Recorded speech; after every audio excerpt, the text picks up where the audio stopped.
I last talked about where writers get their ideas. Once you have an idea or two, it's time to do something with them. The first step is to usually rough something out.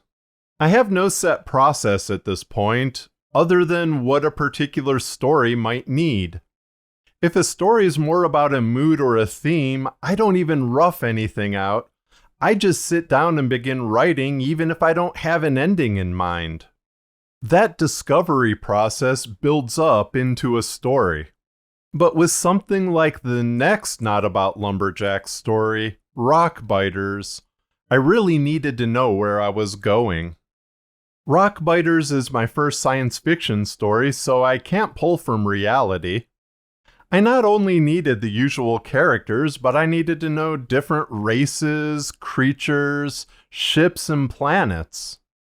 I needed to know the history of an entire solar system. So I turned to a stack of note cards. I spread out the note cards and then I began asking myself questions. Who are the characters and what are they like? Then, even more specifically, what's Thorvlin looking for and how does he save the day? Does the crew go straight to the planet Melmora or do they stop along the way?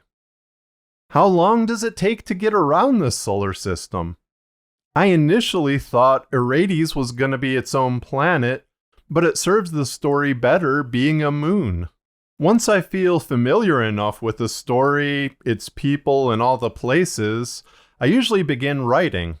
But different stories require different things.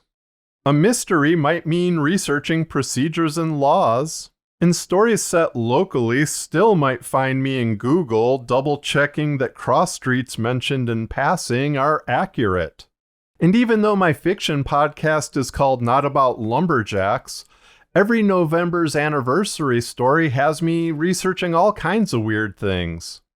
I've read up about how to cut down trees. I've perused maps of old logging roads up in northern Minnesota. And a couple Novembers ago, I researched how to reclaim deadhead logs from the bottom of Lake Sabine in East Texas. I might make maps of places or even rough out the flow of a story during this step, all to get me to a point where I feel ready to sit down with a story and write.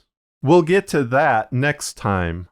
And if you like this video, I'd really appreciate it if you gave it a thumbs up. And if you missed the first video in this series, it should be somewhere over here.